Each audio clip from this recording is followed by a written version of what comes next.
राधे राधे। राधे राधे, प्रणाम महाराज जी। महाराज जी, मैं मुस्लिम दरबार हजरत मौला अली में 18 साल से मुख्य संत के रूप में कार्यरत हूँ।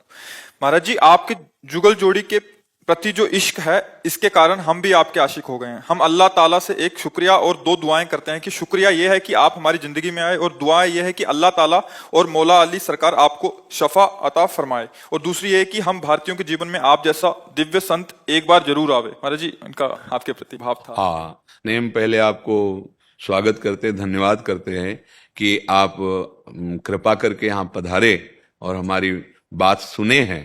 तो हमें बहुत अच्छा लग रहा है कि वास्तविक धर्म का स्वरूप इतना विस्तृत होना चाहिए कि छोटी छोटी मेड़ों में बंधकर एक दूसरे के प्रति जो राग द्वेषात्मक भाव हैं, इनको मिटा देना चाहिए। हमारे चाहे जो भी ग्रंथ हों, उन ग्रंथों में आप स्वाध्याय करके देखिए, चाहे हमारे रामायण, गीता, भागवत हो, या श्री गुरुवाणी जी हो, या आपके जो ग्रंथ हैं, आप उनको गौर से पढ़कर देखिए, भगवान को साक्षी करके, क्योंकि वो महान भगवत स्वरूप वाणी है।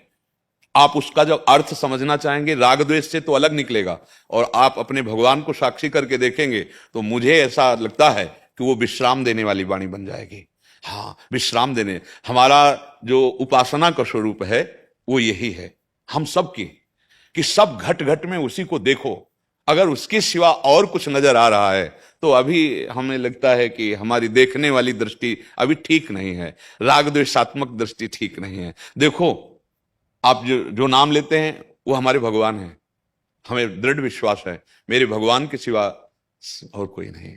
वही जिसे हम राम कृष्ण हरि बोलते हैं, उसे आप ऐसा बोलते हैं, उसे ही वाहे गुरु कहते हैं। वही परमेश्वर है, परम ईश्वर। वही अलग अलग नामों से उपासक पुकार रहा है। तो बीच में जो राग द्वेषात्मक वृत्तियां हैं वो हमारी हैं, पर्सनल हैं। जैसे बिजली दो तार में चलती है, ऐसे ही राग और द्वेष, अनुकूलता और प्रतिकूलता, मान और अपमान, अपना और पराया, इसी पे माया मन को विचरण कराती है। अगर इन कनेक्शनों को काट दे, फिर आप देख लो तो आप जीवन मुक्त महापुरुष हो जाओगे। ऐसे महापुरुष हुए हैं जिनकी हम चरण वंदना आज भी करते हैं।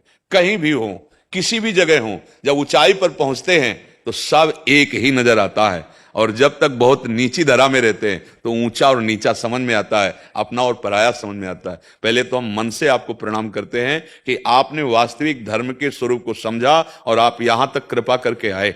हाँ, आपका धन्यवाद है। और आप जैसे विस्तार हृदय वाले, विशाल हृदय वाले यदि आशीष देंगे तो इस जीवन में सामर्थ्य बनी रहेगी कि जो गुरु प्रताप से मिला है वो वाणी सबको सुनने को मिलेगी। ये तो मरा हुआ शरीर है, किडनी फेल है, लेकिन आप सब संतों की और आप सबकी भागवतिक शक्ति कि ये जीवित रहे और बोलते रहे, इसीलिए जीवित हैं, बोल रहे हैं। आपका सबका आशीर्वाद मुझे बहुत अच्छा लगा। मुझे इसलिए बहुत अच्छा लगा कि ये जो छोटी छोटी बेड़े बना करके हम राग द्वेषात्मक वृत्तियां धारण करते हैं, ये कभी धर्म नहीं हो सकता। धर्म का बहुत विशाल हृदय होता है। आप देखो, हमारे गुरु ग्रंथ साहब में सब संतों की वाणी है।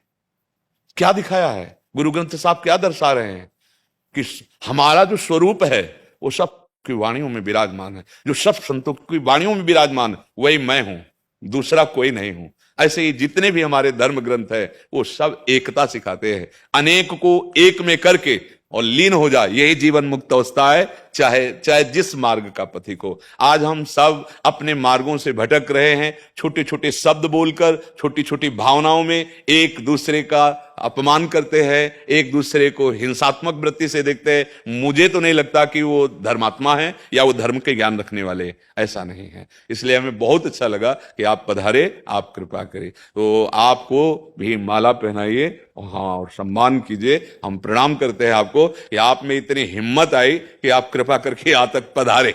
हाँ, बिल्कुल।